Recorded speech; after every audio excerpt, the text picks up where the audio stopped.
اللہ تعالیٰ نے قرآن مقدس کے اندر ارشاد فرمایا فَاذْكُرُونِي أَذْكُرْكُمْ، میرا ذکر کرو میں تمہارا چرچا کروں گا۔ سبحان اللہ۔ اللہ کیا فرماتا ہے؟ میرا ذکر کرو، میری یاد کرو، میرا ذکر کرو میں تمہارا چرچا کروں گا۔ اب میرے بھائیوں، اعلیٰ حضرت امام اہل سنت، امام عشق و محبت الشاہ امام احمد رضا خان محدث بریلی رضی اللہ تبارک و تعالی عنہ کی شان و عظمت بیان کرنی ہے، چونکہ آپ وہ پاک ہستی ہیں کہ جنہوں نے ساری زندگی رب رب کیا ہے، مصطفیٰ مصطفیٰ مصطفیٰ کیا ہے، تو آج رب ان کا ذکر خیر فرما رہا ہے، آج رب ان کا چرچا کر رہا ہے، تو انہی کی شان و عظمت آپ کے سامنے رکھنے لگا ہوں، چونکہ رب کا وعدہ ہے میرا ذکر کرو گے میں تمہارا چرچا کروں گا۔ اللہ تعالیٰ کے پاک محبوب سید عالم صلی اللہ علیہ وسلم نے ارشاد فرمایا، حدیث مبارکہ ہے، فرمایا ان اللہ یبعث لہذہ الامتی علی رأس کل مئات سنۃ من یجدد لہا دینہا۔ حضور تاجدار انبیاء فرماتے ہیں کہ اللہ تعالیٰ اس امت کے اندر ہر صدی کے اینڈ پہ ایک ایسے مرد کلندر کو بھیجے گا جو دین کے اندر تجدید پیدا فرما دے گا، جو دین کے اندر نئی روح کو پھونک دے گا، جو دین کے اندر بدعات اٹھی ہوں گی نا ان کا سر قلم کرے گا، اور مصطفیٰ جان رحمت کے پاک دین اسلام کے علم کو بلند فرما دے گا۔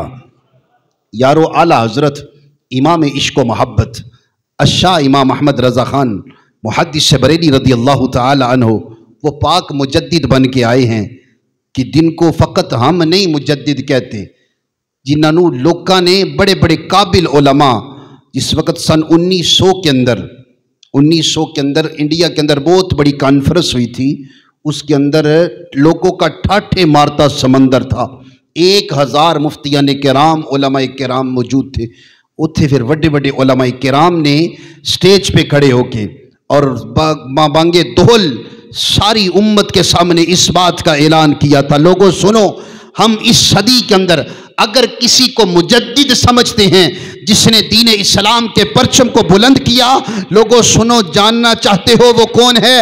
لوگوں نے، علماء نے، مفتیان کرام نے اعلیٰ حضرت کے ہاتھ کو پکڑ کے بلند فرمایا اور سب نے کہا اس صدی کا جو مجدد ہے وہ احمد رضا خان ہے۔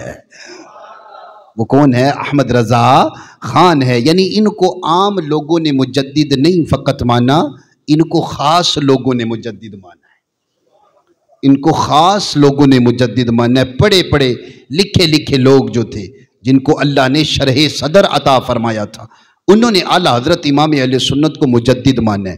اور یاد رکھیے گا، جڑا مجدد بندہ ہوتا ہے نا وہ کوئی عام سا بندہ نہیں ہوتا، وہ کوئی الڑ بلڑ بندہ نہیں ہوتا، اللہ نے اس کو بڑا مقام عطا فرمایا ہوتا ہے۔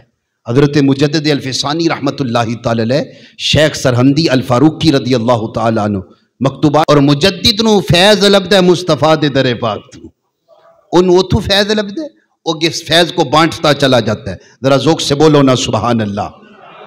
وہ فیض کو بانٹتا چلا جاتا ہے لوگوں کو۔ اعلیٰ حضرت امام اہل سنت رضی اللہ تعالی عنہ فقط آپ عالم نہیں تھے، ایک گل ذہن چ رکھیو، صرف علم نہیں آیا، علم تے اپنی شان آیا۔ سبحان اللہ۔ اگر اس بات کو چھیڑوں گا تو ختم نہ ختم ہونے والی بات ہے نا۔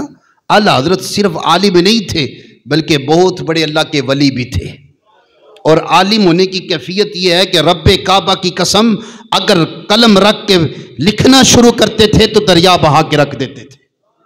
ترجمہ کنز الایمان شریف کو لو، آپ پڑھ کے دیکھو، خدا کی قسم ایسے لگتا تھا کہ بڑے بڑے علوم و فنون میرے اعلیٰ حضرت کے سامنے ہاتھ باندھے کھڑے ہوتے ہیں۔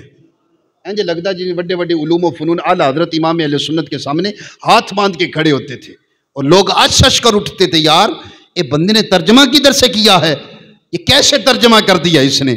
لوگوں کی عقلیں دنگ رہتی ہیں۔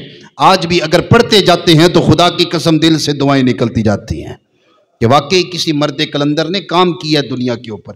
اللہ نے اینج نہیں مجدد خالی بنا کے بھیجا، ایک تو جھوٹے مجدد بھی ہیں نا، جو مرزا غلام احمد اپنے آپ کو مجدد کہتا تھا، لیکن وہ اتنا بدبخت تھا، وہ نبی ہونے کا دعویٰ کر گیا، لیکن میرا احمد رضا سچا اور سچا مجدد تھا، ساری زندگی اپنے آپ کو مصطفیٰ کا غلام کہا کرتا تھا۔